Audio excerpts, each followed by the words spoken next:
At 9:16 p.m. on January 30th, 1945, Captain Friedrich Petersen stood on the bridge of the MV Wilhelm Gustloff, watching ice floes drift past in the freezing waters of the Baltic Sea.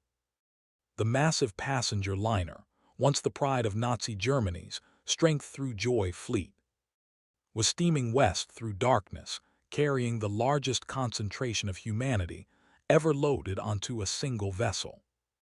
Petersen had no way of knowing that in exactly 62 minutes, his ship would be gone, that 9,400 people would die in the coldest water on Earth, that it would be the deadliest maritime disaster in human history, 6 times worse than the Titanic, and that the world would barely remember it happened.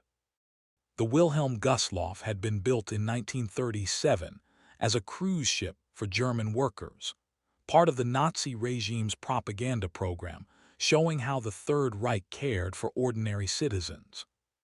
She was 684 feet long, displaced 25,484 tons, and was designed to carry 1,465 passengers in comfort across the Atlantic. She had staterooms with private bathrooms, dining halls that could seat hundreds, a swimming pool, a theater, sun decks and promenades. Everything a luxury liner needed to show the world that National Socialism could deliver prosperity to the masses. But the Wilhelm Gustloff never carried tourists on pleasure cruises. War began 2 years after her launch. She was immediately converted to a hospital ship, then a barracks for naval trainees, then a floating refugee transport. By January 1945, she was Germany's last hope for evacuating the eastern territories. The Soviet Red Army was advancing across Poland and East Prussia, driving millions of German civilians west in the coldest winter in decades. The roads were clogged with refugees, women, children, elderly people fleeing the approaching Russians with whatever they could carry. They had heard the stories. What happened when the Red Army reached German towns? The mass rapes, the executions, the revenge for 4 years of Nazi atrocities on Soviet soil. The stories were true. Soviet soldiers were not liberators. They were conquerors seeking vengeance. Every German civilian in their path was potential retribution for Stalingrad, for Leningrad, for 27 million Soviet citizens killed by German invasion.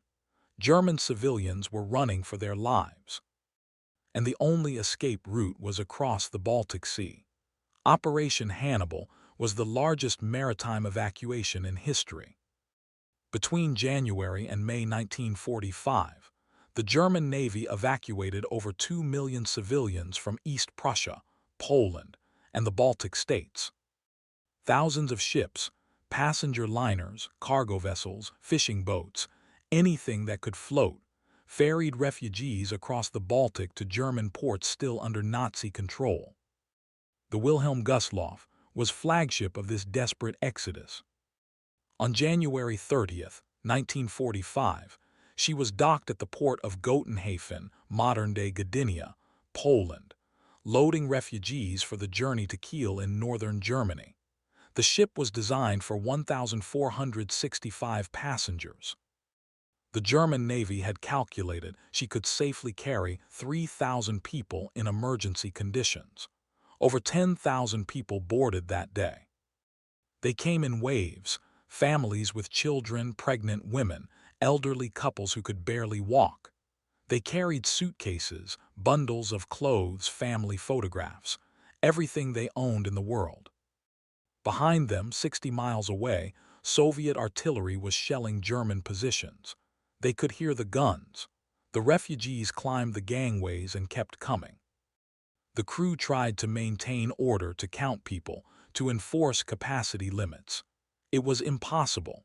Every person turned away was potentially a person condemned to death when the Russians arrived. So they kept loading and loading and loading. The passenger cabins filled first, then the dining halls, then the corridors, then the swimming pool drained and converted to sleeping space. People packed into every available area. They slept standing up because there was no room to lie down. The exact number who boarded is unknown. Records were not kept. Estimates range from 10,300 to 10,600 people.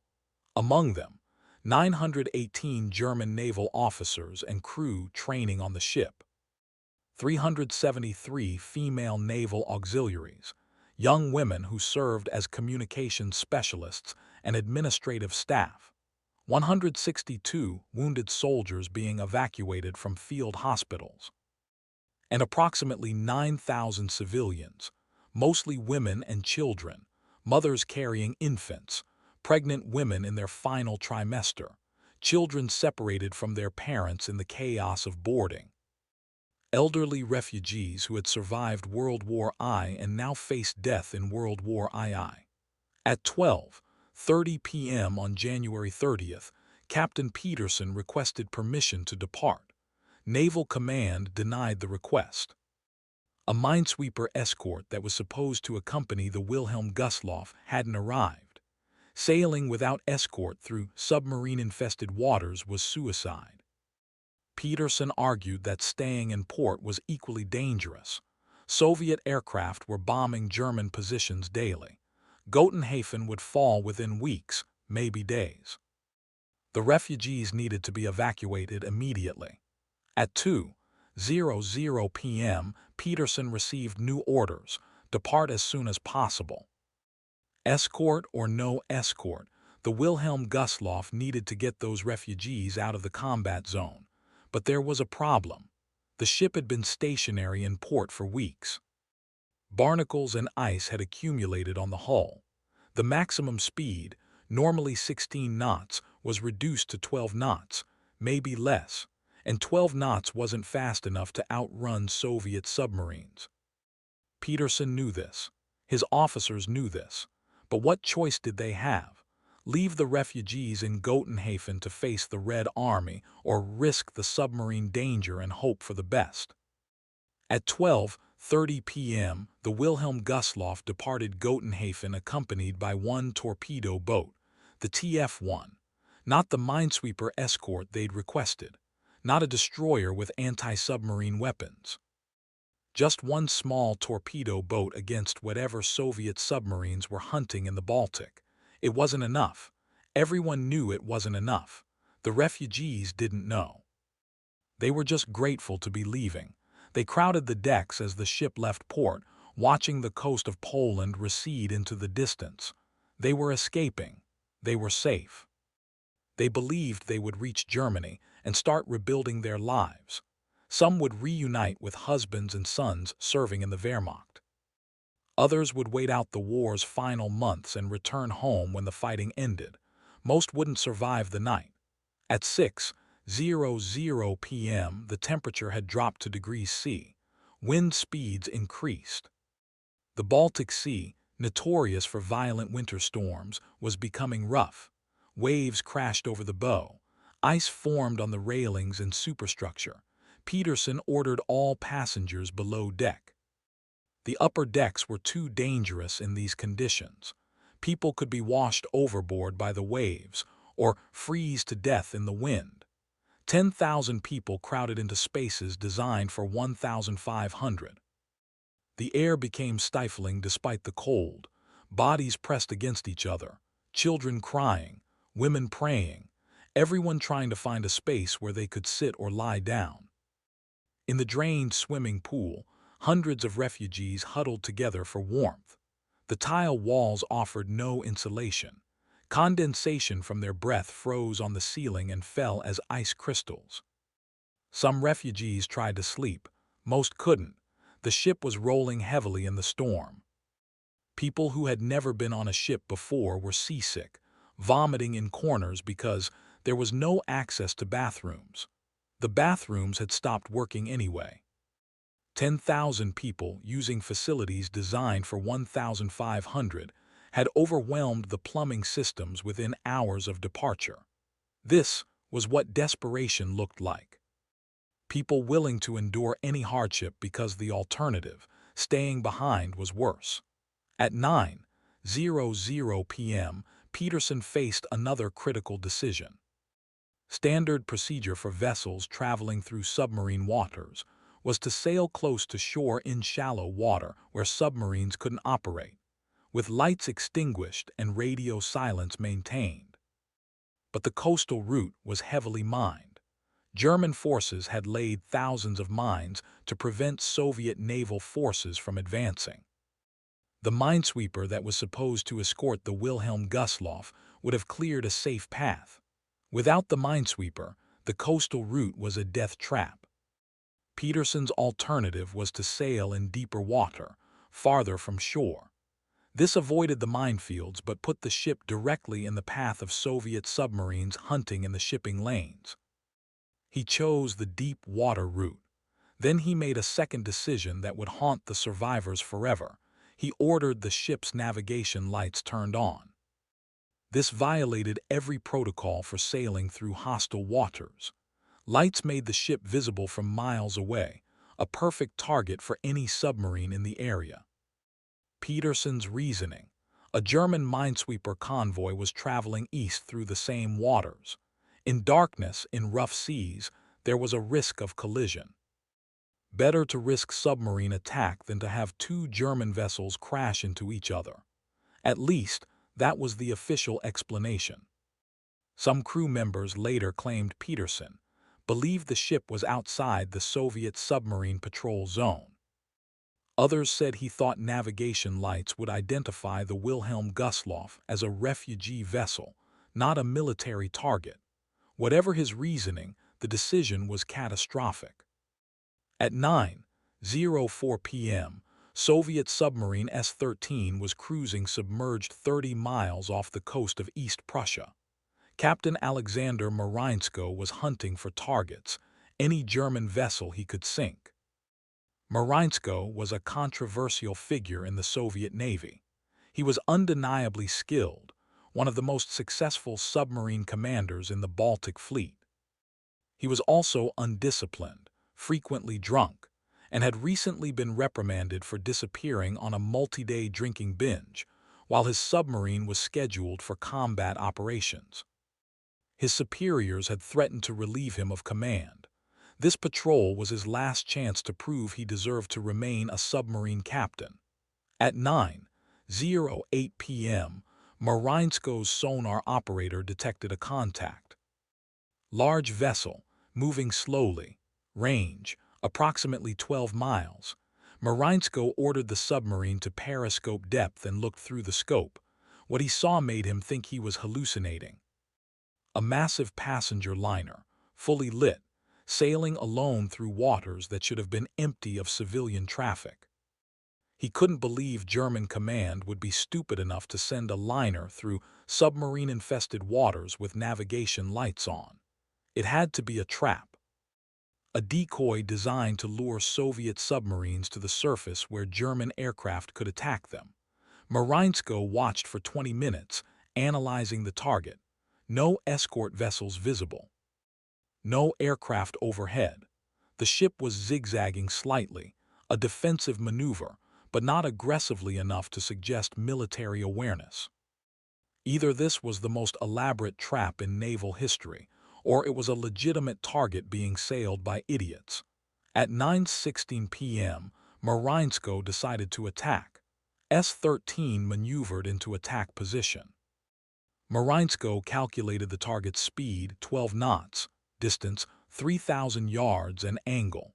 He programmed 3 torpedoes for a spread pattern. If the first missed, the second or third would hit. He gave the order to fire. At 9:16 p.m., 3 Type 53 torpedoes launched from S-13's forward tubes. Each torpedo carried 880 pounds of TNT. They crossed the 3,000 yards to the Wilhelm Gustloff in approximately 90 seconds, their electric motors leaving no wake visible to lookouts. The first torpedo struck the ship's bow, directly below the waterline in the forward compartments where 918 naval trainees were quartered. The explosion vaporized everything in the immediate area. Men sleeping in bunks ceased to exist. Others were killed by the shockwave, their internal organs ruptured. The blast tore a hole 30 feet wide in the hull. The Baltic Sea poured in at thousands of gallons per second. The compartment flooded in less than a minute. Men who survived the explosion found themselves trapped in darkness as freezing water rose around them. The watertight doors had sealed automatically, locking them inside. They pounded on the steel doors and screamed for help that would never come. They drowned in darkness, clawing at walls that wouldn't move, choking on seawater that was cold enough to kill in minutes even without drowning. The second torpedo struck amidships, near the drained swimming pool where hundreds of refugees were sheltering. The explosion tore through the hull and into the pool area. The detonation in the confined space was catastrophic. People were killed by the blast wave, their bodies thrown against tile walls hard enough to shatter bones. Others were buried under collapsing debris as the ceiling gave way. Seawater flooded into the swimming pool area, trapping everyone inside, mothers clutching children. Elderly refugees who couldn't move fast enough, all of them drowning in a swimming pool that had been drained specifically to provide shelter. The third torpedo struck aft, near the engine room. The explosion destroyed the ship's electrical system. The lights went out, all of them. The entire ship went dark in an instant. 10,000 people plunged into absolute blackness. The engines died. The propellers stopped. The Wilhelm Gustloff lost all power and began drifting in the storm. In the darkness, people screamed. They couldn't see where they were. They couldn't see the exits. They couldn't see the rising water. Captain Peterson was thrown against the bridge console by the first torpedo impact. He pulled himself upright and immediately tried to assess the damage through reports from his crew. No bow response. No power. No communications. The ship was listing 15 degrees to port and the angle was increasing rapidly. He ordered abandon ship at 9:18 p.m., 2 minutes after the torpedoes struck, but there was no way to communicate the order. The public address system was dead. The electrical alarms were offline. No bells rang. No sirens wailed. Peterson's order to abandon ship had to be passed by word of mouth through a ship that was breaking apart in the darkness, through corridors packed with thousands of panicking people, through compartments that were already flooding. Most of the 10,000-plus people aboard never heard the order to abandon ship. In the darkness below deck, chaos consumed all rational thought. People stampeded toward where they remembered the exits being. They climbed over each other, pushed through crowds, trampled anyone who fell. Women were separated from children. Families were torn apart in the crush of bodies forcing through passageways. The stairways became death traps. Thousands of people trying to climb narrow stairs in complete darkness while the ship tilted further to port. People fell. Others climbed over them. Bodies piled up at the bottoms of stairwells, blocking escape routes. Some refugees never made it out of the interior compartments. They were trapped in the dining halls, the passenger cabins, the cargo holds. Water rose around them in darkness. They drowned without ever seeing the ocean that killed them. Those who reached the upper decks found a different nightmare. The ship's lifeboats were frozen solid. Weeks of sub-zero temperatures had encased the davits in ice.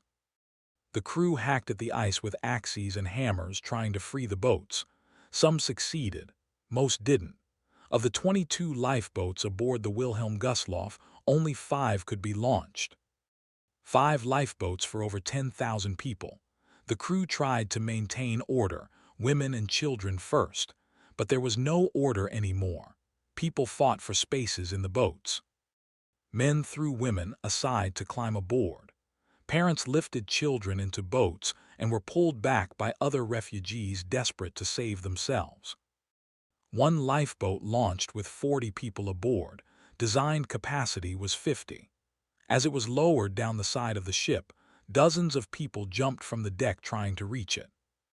They landed on the people already in the boat, capsizing it.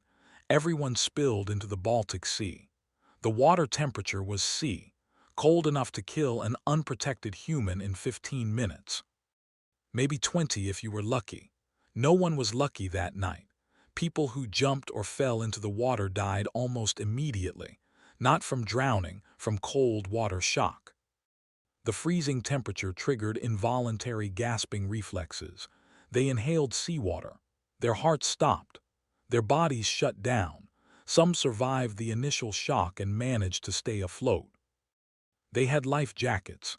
They could swim. They could see the Wilhelm Gustloff's silhouette against the sky, see other people in the water around them. They lasted maybe 10 minutes before hypothermia killed them. Their core body temperatures dropped. Their muscles stopped responding. They couldn't keep their heads above water anymore. They slipped beneath the surface without a sound. The children died first. Their smaller bodies lost heat faster. Mothers held them above the water, trying to keep them warm, watching them stop moving, stop breathing, stop being alive. Then the mothers died, still clutching their frozen children. On the upper decks, the Wilhelm Gustloff was rolling further to port. The starboard side was rising into the air. People clung to railings, to deck fixtures, to anything bolted down. Some jumped before the ship could take them under. They leaped from heights of 40, 50, 60 feet as the ship tilted. They hit the water and went under. Most never came back up. Others held on, waiting, hoping, praying. Maybe the ship would stabilize. Maybe rescue vessels would arrive. Maybe this wasn't really happening. At 9:28 p.m., 12 minutes after the torpedoes struck, the Wilhelm Gustloff's bridge went underwater. Captain Peterson was still there. He had remained on the bridge following naval tradition. The captain stays with his ship. He could have evacuated. He chose not to. He drowned at his post as the Baltic Sea poured through the bridge windows. The ship continued rolling.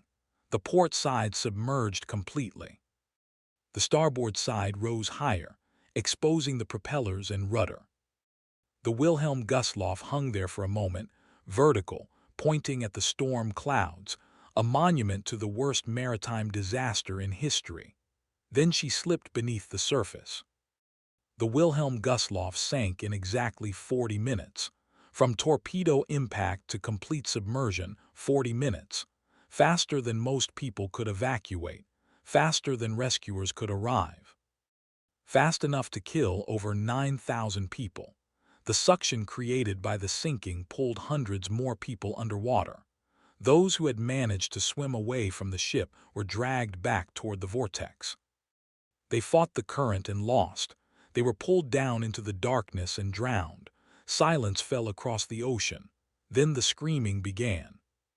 Thousands of people floated in the Baltic Sea, scattered across miles of darkness. Most had life jackets. Most would die anyway. The temperature was killing them minute by minute. Their bodies were shutting down. Hypothermia was progressing through its stages, shivering violently, then confusion, then loss of consciousness, then death. People called out names in the darkness. Mothers searching for children, husbands searching for wives, children crying for parents who were already dead. A young mother named Inge Bendrich floated in the water holding her 18-month-old daughter. She had managed to grab a life jacket before jumping from the ship.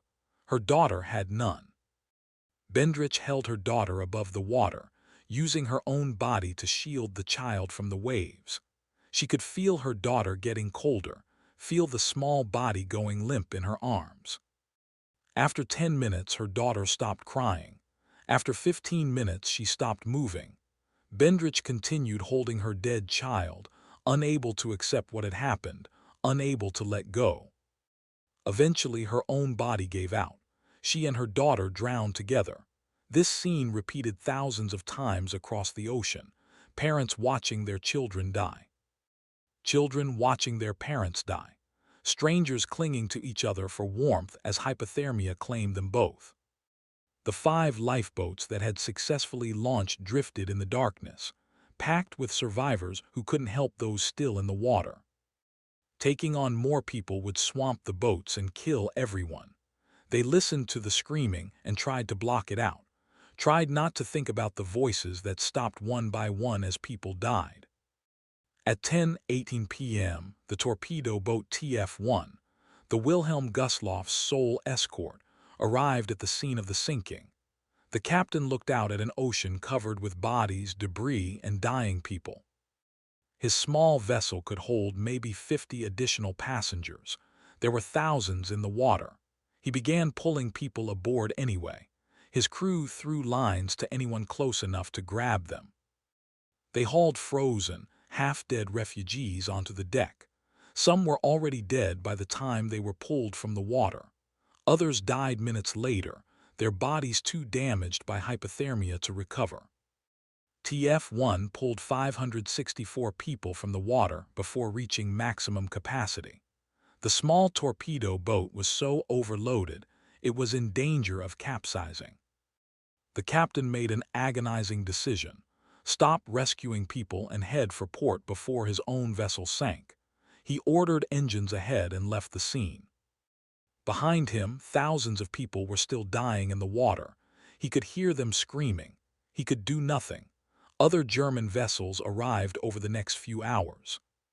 The torpedo boat T-36 rescued 98 people. The minesweeper M387 rescued 37. The torpedo recovery boat TF-19 rescued 7. Total rescued from the water, 706 people. The rest, over 9,400 people, died in the Baltic Sea on the night of January 30th, 1945. It remains the deadliest maritime disaster in recorded history, 6 times more casualties than the Titanic. More than the Lusitania, the Empress of Ireland, and the Sultana combined, and most of the world has never heard of it. The survivors were taken to German ports and given medical treatment for hypothermia, frostbite, and injuries. Many required amputations of frozen fingers and toes. Some were so traumatized they couldn't speak. The German Navy imposed a complete information blackout. The sinking of the Wilhelm Gustloff was classified top secret. Survivors were ordered not to discuss what happened. Families were told their loved ones had been killed during evacuation operations, with no details provided. The secrecy was strategic. Germany was losing the war. Public morale was already shattered. News that 9,400 refugees had been killed in a single sinking would be catastrophic. Better to classify it, bury it, pretend it didn't happen. The blackout lasted until after Germany surrendered in May 1945. Even then, the story barely registered. The world was processing millions of deaths, concentration camps, atomic bombs. A single ship sinking, even with 9,400 casualties, couldn't compete for attention. For the Soviet Union, the Wilhelm Gustloff was a military victory. Captain Mariinsko had sunk the largest vessel in German hands. His superiors initially considered it the greatest submarine attack of the war. Then they learned what the ship had been carrying: 9,400 people, mostly women and children. Refugees fleeing the advancing Red Army. This created a propaganda problem.